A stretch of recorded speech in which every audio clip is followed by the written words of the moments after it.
संध्याकाळचे 5 वाजले होते. आकाशात मावळत्या सूर्याचे पिवळसर किरण आणि थोडीशी गडद सावली, अशा वातावरणात स्नेहा घरात जुने कपाट आवरत होती.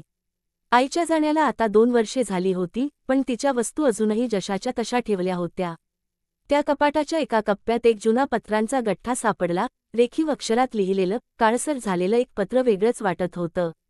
स्नेहा, मला माफ कर ग तुझं बाबा.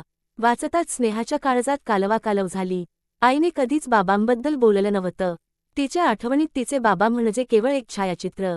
पण हे पत्र, हे कधी लिहिलं गेलं, आईने का ठेवून दिलं होतं? स्नेहाने पुन्हा वाचन केलं. पत्रात लिहिलं होतं, पेक्षा जास्त मी चुकलो ग. तुझ्या आईला आणि तुला सोडून गेलो तेव्हा फक्त स्वतःला वाचवायचं होतं. पण नंतर लक्षात आलं की आपण आयुष्यातून पळतो नाही, त्याला सामोरं जातो. त्या ओळींत पश्चात्ताप होता, प्रेमही होतं, आणि एक अडथळा जो त्यांना वेगळं करून गेला होता. आईने तिला कधीच सांगितलं नव्हतं की बाबा पुन्हा संपर्कात येण्याचा प्रयत्न करत होते. स्नेहाच्या डोळ्यात पाणी आलं. एवढ्या वर्षांनी का, पण का सापडलं हे पत्र? आणि तेही आता, जेव्हा सगळं संपलं आहे. त्या रात्री स्नेहाला झोप लागली नाही. सकाळ होताच तिने आईच्या जुन्या डायऱ्या, पुस्तकं, खण शोधायला सुरुवात केली. एका जुन्या डायरीत एक नाव सापडलं, प्रकाश जोशी, पाटील वस्ती.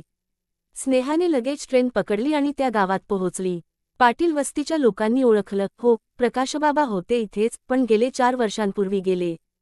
ती एकदम शांत झाली. वाटलं किती उशीर झाला, पण गावातल्या एका वृद्ध बाईने सांगितलं, त्यांचं एक छोटंसं घर होतं, अजून आहे. कोणीच हात लावलेला नाही. स्नेहा त्या घरात गेली. घर अगदी साधं, पण त्यात एक अजब शांती होती.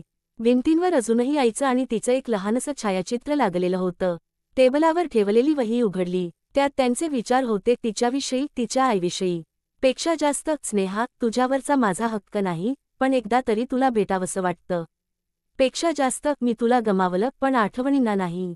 त्या काही ओळींनी स्नेहाच्या अंतःकरणात एक नवी खिडकी उघडली. आपल्या बाबांना तिने कधीच ओळखलं नव्हतं, पण त्यांचं प्रेम त्या ओळींतून दरवळत होतं. स्नेहाने गाव सोडलं, पण तिच्या मनात आता काहीतरी बदललेलं होतं. घरी आल्यावर तिने त्या पत्राचा आणि वहीचा संग्रह केला. ती त्यावर एक लेख लिहू लागली, हरवलेलं पत्र, एका मुलीचं तिच्या वडिलांशी पुन्हा जुळलेलं नातं. कथा जशी लिहिली जात होती, तशी ती स्वतःसुद्धा उलगडत होती.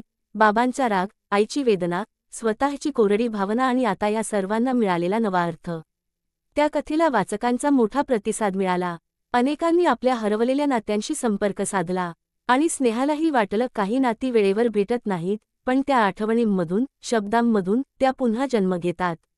तिने त्या घराचं एक छोटंसं पुस्तकालय केलं, प्रकाश स्मृती केंद्र. तिथे ती आणि गावातली मुलं पुस्तकं वाचायचे, कथाकथन करायचे.